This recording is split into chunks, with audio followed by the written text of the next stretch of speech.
사람들은 어느 누구라도 복받기를 좋아합니다. 그래서 옛날 사람들은 복을 받을 만한 곳이라면 어디든지 쫓아다녔습니다.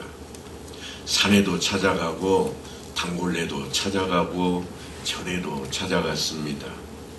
정한 수를 떠놓고 달을 보며 빌기도 했고 큰 나무 아래에 가서 엎드려 절하며 복을 빌기도 했습니다. 그렇게 우리 앞에 우상들이 많이 생겨났습니다. 미신이 생겨난 겁니다. 그래서 세상에는 수많은 셀 수 없는 종교들이 생겨났다 말할 수 있을 것입니다. 다 복을 받기 위해서 생겨난 일들입니다. 그런데 중요한 것은 복의 근원이 어디 있는지를 바로 아는 것입니다. 이것을 알지 못했기 때문에 헛일을 하는 경우들이 많다고 하는 것입니다. 오직 하나님께만 복의 근원이 있음을 우리는 분명하게 깨달아야 할 것입니다. 그래서 하나님과의 관계를 통해서만이 인간은 참으로 행복을 누릴 수 있다고 하는 그 사실 앞에 우리가 서 있음을 늘 기억해야 됩니다. 하나님이 복의 근원이 되십니다. 우리는 모두가 하나님의 제사장들이라 말할 수 있습니다. 그래서 하나님께서는 제사장인 우리를 통해서 세상 만민들을 복받게 하도록 축복하기를 바라고 계신다고 하는 겁니다. 그래서 일찌감치 믿음의 선조라고 말하고 있는 아브라함을 향해서 네가 복의 근원이 될 것이라. 너로 인해서 주변의 민족들이 복을 받고 너를 인해서 너를 찾는 자들에게 복이 있으리라. 하나님이 그렇게 말씀을 하셨습니다. 다시 말하면 우리들이 그 축복의 통로가 된다고 하는 것입니다. 그러므로 주님의 피로 값주고 사신 교회가 사실은 이 축복의 통로가 반드시 되어야 됩니다. 한마디로 말해서 교회는 축복의 공동체라 말할 수 있습니다. 오늘 본문은 축복의 공동체인 교회가 어떻게 축복해야 할 것인지를 구약 교회였던 이스라엘을 비롯해서 신약 교회인 우리들에게 알려주시는 말씀입니다. 당시에 출애굽한 이스라엘 백성들이 지나고 있는 그 광야는 척박하고 위험한 땅이었습니다. 얼마나 척박하고 위험한가 하면 하나님께서 지켜주지 아니하시면 그들은 하루 한 시즌도 살 수 없는 그러한 땅입니다. 구름이 햇빛을 가려 주어야 했고 불기둥이 차가운 밤을 지켜줘야만 했습니다. 그러니까 그들은 하나님께서 구름을 이동할 때마다 그 구름을 따라 이동했고 하나님께서 멈추시게 하는 곳에서 멈추는 삶을 시작했던 것입니다. 그것이 사는 길이었습니다. 그것이 그들이 살 수 있는 방법이었습니다. 오직 하나님과 함께하지 않으면 살 수 없는 자리, 그게 그들에게 출애굽을 통해서 벌어진 광야 생활입니다. 마실 물을 찾기도 어려웠거니와 또한 먹을 열매나 곡식을 얻을 수도 없는 땅이요, 더욱이 독이 있는 불뱀이나 또는 정갈 같은 것이 도처에 깔려있는 그러한 땅을 그들은 지나고 있었습니다. 마찬가지로 오늘날 우리의 삶도 역시나 광야와 같다 말할 수 있을 것입니다. 눈 뜨고 있어도 코를 베어간다는 세상에 우리가 살아가고 있습니다. 세상은 악으로 만연했고 도처에 기근과 전쟁이 또한 천재지변으로 각종 사고가 날마다 혼란을 더하게 하고 있는 그런 때 우리가 살고 있습니다. 물론 우리는 예전보다 살기가 좋아졌습니다. 5, 60년 전에는 정말 먹을 것이 없어서 먹을 것을 달라고 외치며 기도했고 소원했던 우리에게 이제는 더 이상 먹을 것이 문제가 되지를 않고, 아니 돈을 주고 먹었던 거 빼내야 되는 그런 시절을 살아가고 있습니다. 그래서 그럴까요? 이제는 하나님을 찾는 그 길이 우리 앞에 문제로 도달하기 시작했습니다. 일주일에 한 번만 만나면 안 될까? 아니 한 달에 한 번만 만나는 하나님이면 안 될까?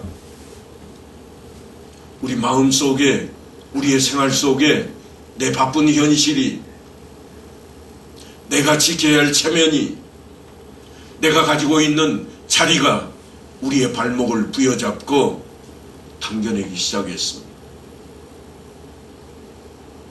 그래서 주일 낮에조차 보이지 않는 인물들이 생겨나기 시작했고, 더욱이 주일 오후에는, 아니 수요일에는 이 많은 사람 중에도 절반도 안 되게 사라져버리고 얼굴이 보이지를 않습니다. 다시 말하면 우리 앞에 하나님이 이제는 더 이상 필요하지 않은 시대 속에 우리가 살게 되었다고 하는 겁니다. 왜 그렇게 되었을까요? 왜 그렇게 우리에게 자신이 생기기 시작했을까요? 하나님 없이도 살아갈 수 있다, 그 자신감이 우리 마음속에 조금씩 조금씩 싹이 트더니 이제는 나무가 되었고 이파리가 무성한 그런 지경에 처해버리고 말았습니다. 이스라엘 백성들이 광야에 사는 날 동안 40년이나 긴 세월을 그들은 하나님 앞에 하나님께서 주시는 복만 바라보고 그렇게 살았습니다. 그들 앞에는 구름 기둥이 없으면 죽음이었고 불기둥이 없으면 죽음이었습니다. 하나님이 함께 하시지 않으면 만나가 있을 수가 없었고 메추라기가 날아오지 않았습니다. 그런데 그들이 정작 가나안 땅에 들어가서 하나님께서 약속하신 젖과 꿀이 흐르는 그 땅에 들어가서 살기 시작하자 먹을 만한 게 생기기 시작했습니다. 곡간에 저장할 곡식이 생기기 시작했습니다. 그들은 이 민족들을 데려다가 종으로 부리며 게으름을 피울 만한 그러한 여건이 그들에게 찾아왔습니다. 그러자 그들에게 닥친 일이 무엇인가 하면 하나님을 놓아버리는 것이었습니다. 하나님을 떠나는 것이었습니다.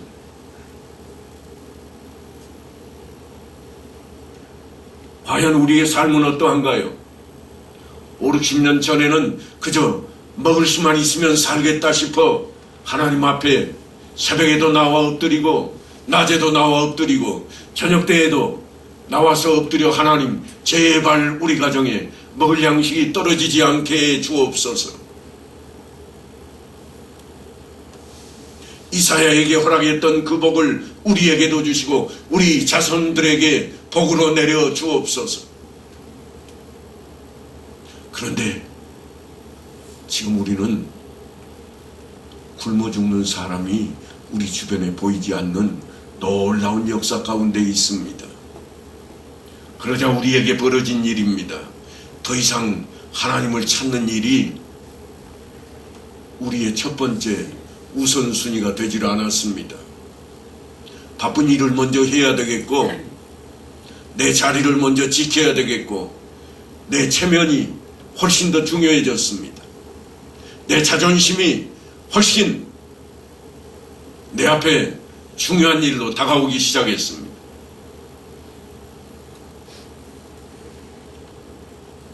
그런 우리 앞에 오늘 모세를 통해서 하나님께서 주신 말씀이 우리 안에 교훈으로 다가와야만 할 것입니다. 여호와께서 모세에게 말씀하여 이르시기를 아론과 그의 아들들에게 말하여 이르기를 너희는 이스라엘 자손을 위하여 이렇게 축복하여 이르되 그럽니다. 하나님께서는 여전히 이스라엘 백성들에게 복 주시기를 원하셨습니다. 아니, 하나님께서는 우리에게 복 주시기를 원하셨고 이미 복을 넘치게 허락을 하셨습니다. 그런데 복을 받지 못했던 이스라엘 백성들에게 하나님께서 복을 주시기로 작정을 하시고 그들에게 축복하기를 이루시는 말씀인데, 여호와는 내게 복을 주시고 너를 지키시기를 원하며, 하나님께서 복 주시기를 기뻐하시고 지켜 주시기를 바라라. 이게 첫 번째입니다. 오늘 본문에 등장하는 지킨다 하는 이 단어는 사실은 우리말로 조금 더 가까이 번역을 하면 울타리를 친다, 그런 뜻입니다. 담장을 쳐서 안전하게 지켜주는 것을 이야기합니다. 시편에 보면 하나님께서 사랑하는 자를 졸지도 아니하시고 주무시지도 아니하시며 지킨다 그랬습니다. 이스라엘을 지키시는 이는 졸지도 아니하시고 주무시지도 아니하시리로다. 마치 출애굽한 이스라엘 백성을 구름 기둥으로 인도하시고 불 기둥으로 밤에 지키셨던 그 하나님의 놀라우신 함께하심이 복의 가장 기본이 되는, 근원이 되는 자리입니다. 아마도 본문이 하나님께서 그의 백성에게 복을 주시고자 하는 내용이 가장 잘 표현된 대목이라 말할 수 있을 것입니다. 하나님께서는 그렇게 사실은 우리 인생들에게 복 주시기를 원했습니다. 창세기를 시작하자마자 성경은 이렇게 기록해 놓습니다. 하나님이 그들에게 복을 주시며 하나님이 그들에게 이르시되 생육하고 번성하여 땅에 충만하라. 땅을 정복하라. 바다의 물고기와 하늘의 새와 땅에 움직이는 모든 생물을 다스리라 하시니라. 그것이 하나님께서 원하셨던 일입니다. 그것이 하나님께서 인생을 만드시고 바라셨던 모습입니다. 사람을 지으셨을 때만 그랬는가? 아니요. 노아의 홍수 직후에도, 아브라함을 부르셨을 때에도, 아브라함이 독자 이삭을 하나님 앞에 바치며 엎드렸던 때에도 하나님께서는 복 주시기를 원하시는 분이었습니다. 한결같이 지금도 하나님께서는 우리에게 복 주시기를 원하십니다. 그런데 역사를 보면, 특별히 믿음의 역사를 보면 복이 부족할 때에는 하나님께 매달리고 엎드리며 하나님 제발 복을 주옵소서. 그러다가 복이 넘치면 이제는 하나님 필요 없다. 보다 좋은 것이 무엇이 있을까? 내 시간을 나를 위해 쓰리라. 그 자리로 가버리는 모습이었습니다. 오늘 하나님께서 모세를 통해서 이스라엘 백성들에게 축복할 내용을 일러주시는데, 축복이라는 말은 하나님 앞에 복을 비는 겁니다. 그러니까 하나님 앞에 엎드리는 것이요, 기도를 의미합니다. 우리가 놓쳐버리고 있고 바쁜 것 때문에, 우리가 삶의 영향권 때문에 내려놓아버리고 있는 그 기도 생활을 하나님께서는 지금 오직 하나님만 바라보고 하나님 안에 있는 이스라엘 백성들에게 요구하고 있습니다. 그들은 지금 하나님 안에 있지 않으면 죽을 수밖에 없는 것을 깨닫고 있고 살기 위해서 매달리고 있는 자리임에도 불구하고 하나님께서 그들에게 이렇게 너희는 기도하라 가르치고 있는 겁니다. 그게 무엇인가? 여호와는 그의 얼굴을 내게 비추사 은혜 베푸시기를 원하며, 은혜가 무엇입니까? 값없이 주시는 선물을 말합니다. 내가 이렇게 했으니 대가로 무엇을 달라는 게 아닙니다. 은혜는 내가 한 일 아무것도 없는 자리에 그저 선물로 받는 것을 말합니다. 그러니까 일한 대가로 받는 보수나 싹이 아닌 것입니다.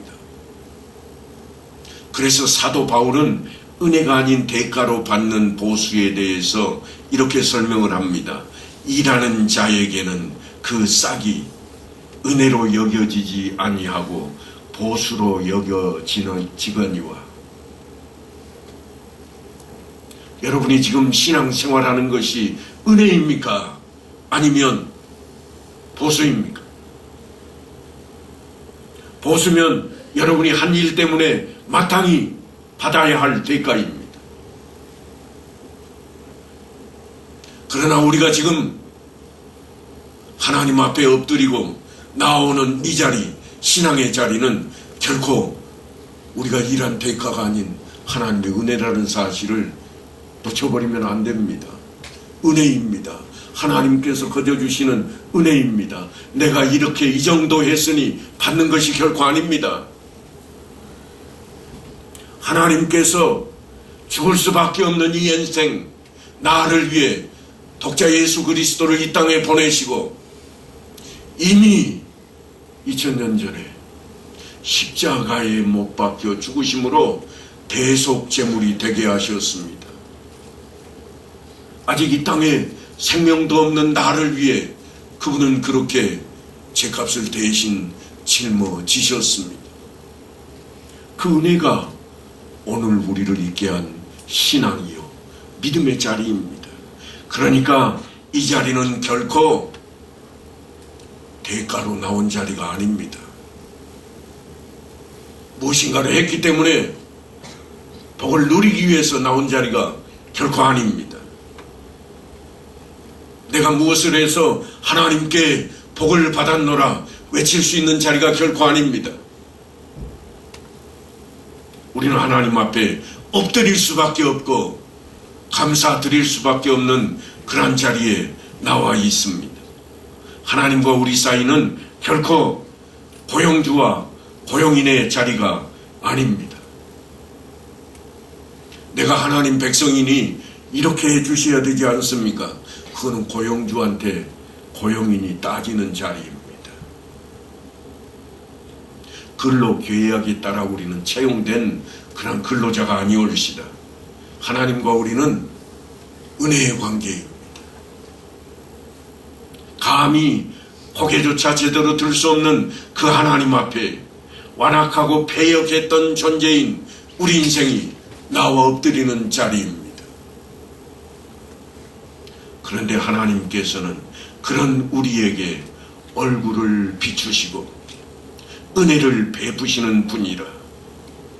여호와는 그의 얼굴을 내게 비추사 은혜 베푸시기를 원하며, 마치 물고기가 물 밖에 살 수 없듯이 우리 역시 하나님의 은혜가 없이는 단 하루도 살 수 없음을 고백하게 만드는 그러한 구절입니다.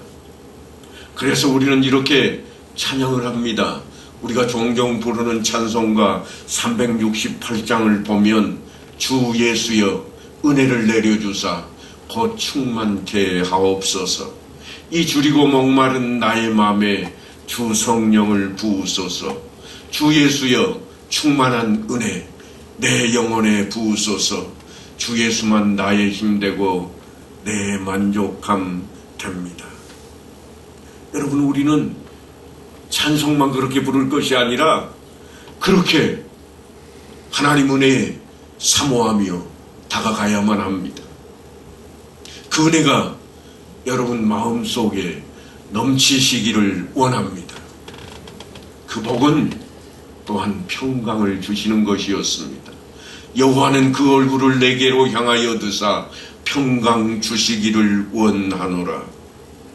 사도 바울은 평강에 대해서 이렇게 설명합니다. 원수 되었던 우리가 그 아들로 말미암아 하나님과 화목하게 되었다. 그 평강을 외치고 있습니다. 곧 우리가 원수 되었을 때에 그의 아들의 죽으심으로 말미암아 하나님과 화목하게 되었은즉 화목하게 된 자로서는 더욱 그의 살아나심으로 말미암아 구원을 받을 것이니라. 평강은 그냥 평안한 것으로 끝나버리는 것이 아니라 구원이 뒤따르는 복입니다. 하나님의 자녀로 영원한 생명이 우리에게 주어지는 자리가 그 평강의 자리입니다. 이 평강은 세상이 주는 그런 평안과 전혀 다릅니다. 어떻게 다른가 하면 세상이 알 수도 없고 줄 수도 없는 평안, 세상이 주는 것과는 비교도 되지 않는 그런 평안입니다. 예수님께서 이렇게 말씀을 하셨습니다. 평안을 너희에게 끼치노니 곧 나의 평안을 너희에게 주노라. 내가 너희에게 주는 것은 세상이 주는 것과 같이 아니하니라. 이 평강은 성경에서 이르는 바와 같이 모든 지각에 뛰어나신 하나님께서 주시는 겁니다. 인간 스스로 만들어내거나 누릴 수 있는 그런 것이 아니요, 오히려 인간의 이해를 초월해버리는 그러한 것입니다. 그리하면 모든 지각에 뛰어난 하나님의 평강이 그리스도 예수 안에서 너희 마음과 생각을 지키시리라. 사도 바울이 그렇게 그 평강에 대한 이야기를 설명하고 있습니다. 우리가 잘 아는 다윗이라는 인물이 있습니다. 이 다윗이 시편 3편에 보면 이렇게 고백을 합니다. 내가 누워 자고 깨었으니 여호와께서 나를 붙드심이로다. 천만인이 나를 에워싸 진친다 하여도 나는 두려워하지 아니하리이다. 시편 3편에 있는 말씀인데요. 그 배경이 어떻게 되는가 하면 반란이 일어났습니다. 다윗이 왕으로 나라를 다스리는 중에 살만해지니까 반란이 일어났습니다. 그것도 아들이 반란의 주동자입니다. 아버지의 마음이 어떠했겠습니까? 잠이 들 수나 있었겠습니까? 그런데 하나님의 그 평강을 소유했던 다윗은 아들 압살롬을 피해서 도망하고 있는 중인데 그 시편에 보니까 내가 저녁에 잠이 들었다. 내가 누워 자고 깨었으니 하나님께서 나를 붙드심이로다. 내가 어찌 잠을 잘 수 있는 존재였던가? 아니라 그런데 하나님께서 사랑하심으로 내게 잠을 주셨노라. 사람이 줄 수 없는 것을 이야기하고 있습니다.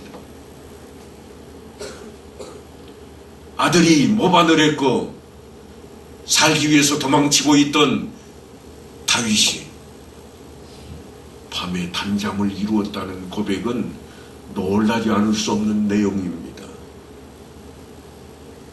사도행전에 보면 사도 바울 역시 풍랑 중에도 평온했을 뿐만 아니라 배에 있는 다른 사람들까지 안심시켰던 그런 내용이 기록이 되어 있습니다.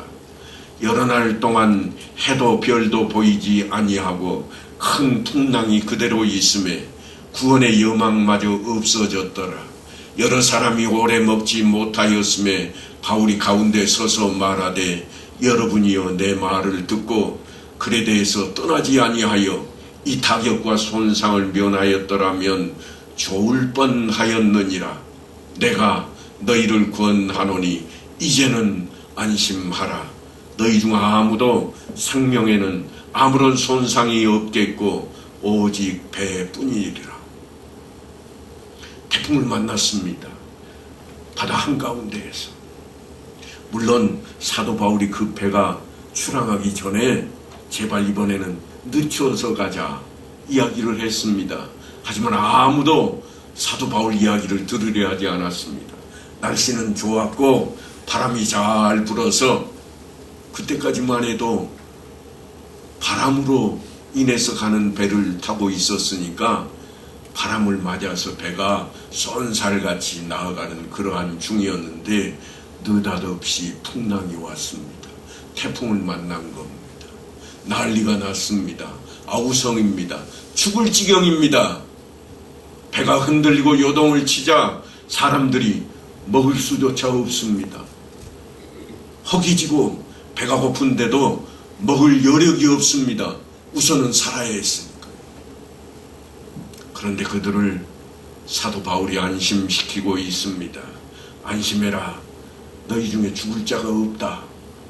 배만 깨지지 너희의 목숨은 하나님이 지켜주시리라. 이와 같이 우리는 세상이 알 수도 없고 또 줄 수도 없는 하나님의 평강을 누리고 있습니다. 이 나라가, 이 작은 나라가 전쟁을 통해서 망해버리고 아무것도 자원도 없는 이 나라가 이렇게 잘 살 줄 누가 꿈이나 꾸었겠습니까? 세상에 이 많은 나라 중에 10개 나라 안에 든다고, 10손가락 안에 든다고 그렇게 외치는 경제 부국이 되었습니다. 땅덩어리가 커서요? 아니에요. 사람이 많아서요? 그것도 아닙니다. 그러면 어떻게 됐을까요? 하나님의 은혜로. 저는 그렇게밖에 설명할 길이 없습니다. 그런데 지금 우리가 살고 있는 모습을 보면 하나님의 은혜는커녕 믿는 것조차, 하나님 앞에 나와 엎드리는 것조차 싫어하는 모습이 역력해졌습니다.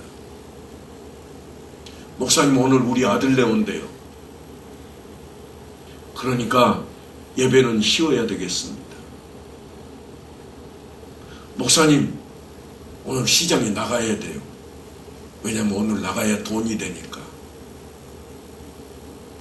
그래서 하나님 만나는 걸 쉬어야 되겠습니다. 목사님, 내가 이번에 용한 사람을 만났는데 남쪽으로 가야 된다고 그럽디다. 그래서 나 남쪽으로 가야 돼서 교회 못 나오겠어. 하나님보다 훨씬 중요한 것들이 여러분 앞에 나서기 시작했습니다.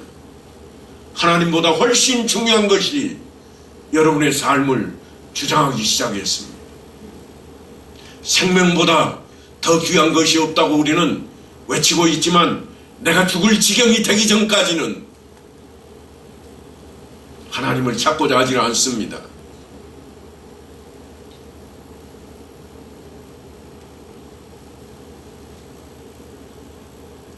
여러분, 그런데 제가 최근에 책을 한 권 봤는데 하루에 한 번 자녀를 축복하라 하는 제목의 책이 있어서 유심히 좀 들여다봤습니다.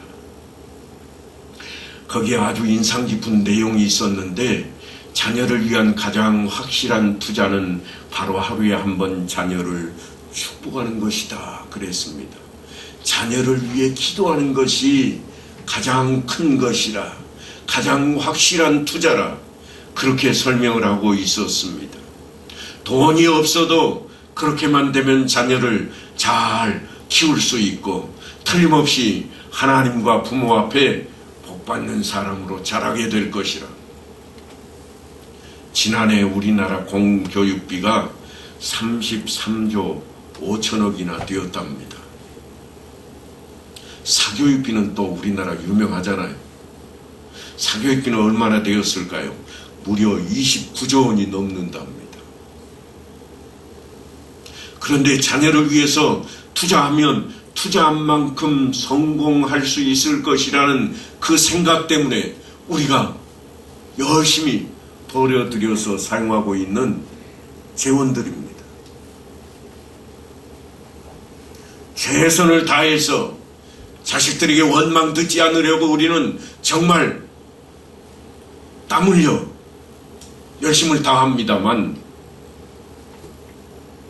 어느 날 자녀로부터 원망을 듣지 않을 자리가 얼마나 있을까요? 그 열매는 아름답지 못한 것들조차 많았습니다. 그런데 그 책을 보니까 돈이 없어도 할 수 있는 일이라. 믿음만 있으면 누구나 할 수 있는 일이라. 자녀를 축복하는 것만큼 더 귀한 자녀 교육이 어디 있는가, 그렇게 기록하고 있었습니다. 성경 말씀에도 분명히 너희는 택하신 족속이요 왕같은 제사장들이라 그랬습니다.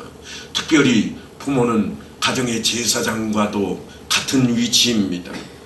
목회자가 성도들과 성도의 가정을 위해서 축복하고, 또한 예배를 통해서 여러분 앞에 늘 축복 기도하는 것과 동일하게 여러분들이 자녀를 위해서 할 수 있는 일이라면 바로 그것일 것입니다. 성경에도 늘 가족의 수장이었던 믿음의 사람들은 자녀들을 위해 축복하곤 했습니다. 이 책을 지은 사람이 롤프 가복이라고 하는 분인데, 그 사람에게는 자녀가 둘이 있습니다. 하나는 칼튼이요, 하나는 레자라고 하는 자녀들인데, 이 자녀들을 날마다 자기 앞에 같이 무릎을 꿇게 하고 이렇게 기도했다는 겁니다. 아니, 성경 말씀을 읽은 겁니다. 여호와는 칼튼과 레자 너희에게 복을 주시고 너희를 지키시기를 원하며, 여호와는 그의 얼굴을 칼튼과 레자에게 비추사 은혜 베푸시기를 원하며, 여호와는 그 얼굴을 칼튼과 레자로 향하여 드시고 평강 주시기를 원하노라. 오늘 본문을 인용해서 자녀들을 축복했는데, 자녀 이름을 거기에 넣어서 그렇게 축복했노라고 자기가 기술한 그 책에다가 기록해 놓았습니다. 그리고 그 책에 하나 더 소개되고 있는 내용이 있는데, 그 내용이 뭔가 하면 다름 아닌 캐더린 부스라고 하는 사람에 대한 이야기입니다. 이 인물이 어떤 인물인가 하면, 윌리엄 부스와 함께 런던 빈민가에서 어려운 사람들을 돕던 부부에 대한 이야기입니다. 물론 목사님 부부였는데요.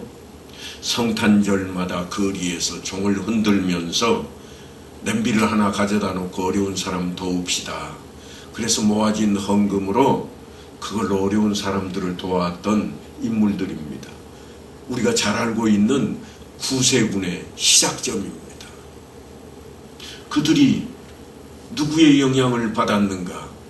다름 아닌 자녀를 축복했던 사람들의 영향을 받아서 그 위대한 일을 행하기 시작했다고 하는 것입니다. 캐더린 부스가 이렇게 이야기했습니다. 내가 자녀들을 잘 키워낸 것은 언제나 내가 악보다 앞섰던 때문인데, 나쁜 습관을 배우기 전에 먼저 좋은 습관을 가르쳤고,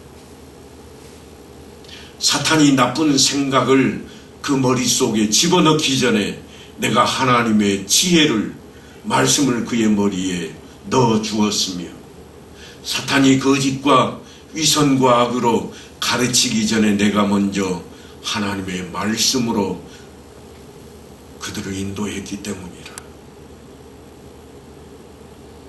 자녀를 축복하는 일은 정말 중요한 일입니다.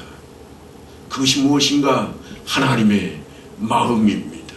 하나님께서 모세를 부르시고 아론과 그의 아들들에게 말하여 이르기를, 너희는 이스라엘 자손을 위하여 이렇게 축복하여 이르되, 여호와는 내게 복을 주시고 너를 지키시기를 원하며, 여호와는 그의 얼굴을 내게 비추사 은혜 베푸시기를 원하며, 여호와는 그의 얼굴을 내게로 향하여 드사 평강 주시기를 원하노라. 여러분, 자녀의 마음 속에 사탄이 역사하기 전에 하나님의 말씀으로 무장을 시켰다면,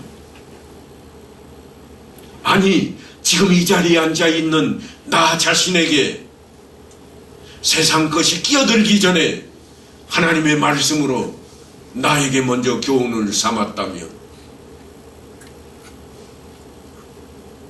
돈으로만 살 수 있다고 하는 세상을 내가 바라보기 전에 하나님의 말씀을 심도 깊게 배우고 바라보았다며 내가 예배를 그렇게 하찮게 여기며 내가 하나님 앞에 엎드리는 것을 그렇게 아무짝에도 쓸모없는 것처럼 내다버릴 수 있겠는가 하는 것입니다.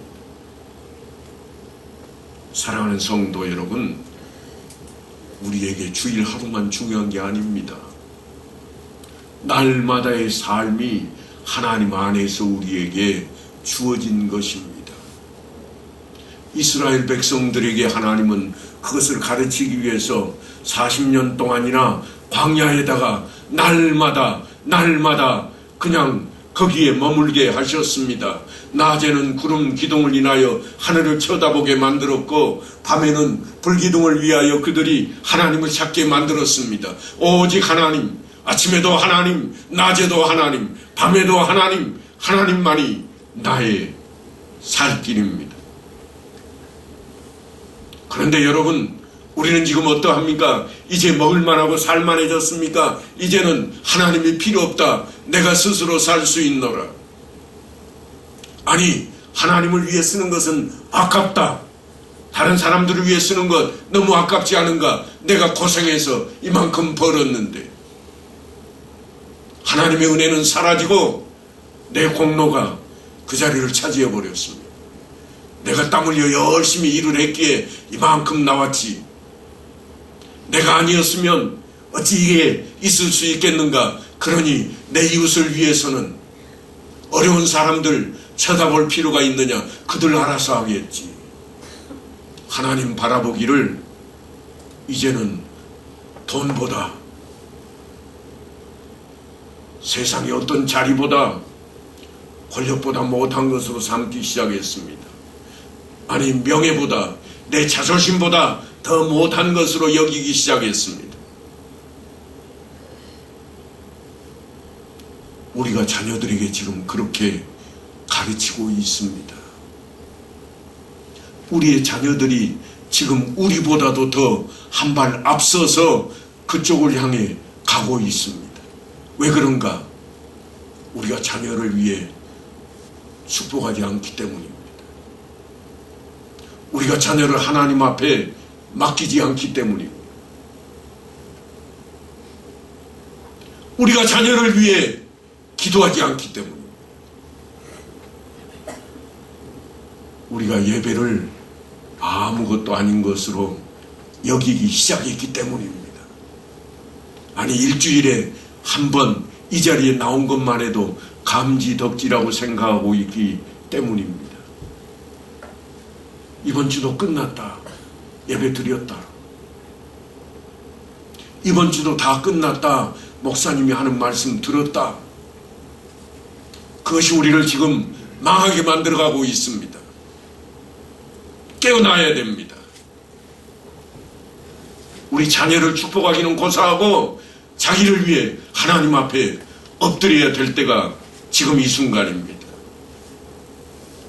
그래서 여호와는 내게 복을 주시고 너를 지키시기를 원하며 여호와는 그의 얼굴을 내게 비추사 은혜 베푸시기를 원하며 여호와는 그 얼굴을 내게로 향하여 드사 평강 주시기를 원하노라 하는 이 말씀을 부여잡고 나를 위해서, 내 가정을 위해서, 내 자녀를 위해서 엎드리고 또 엎드리는 온 성도들 되시기를 간절히 축원합니다.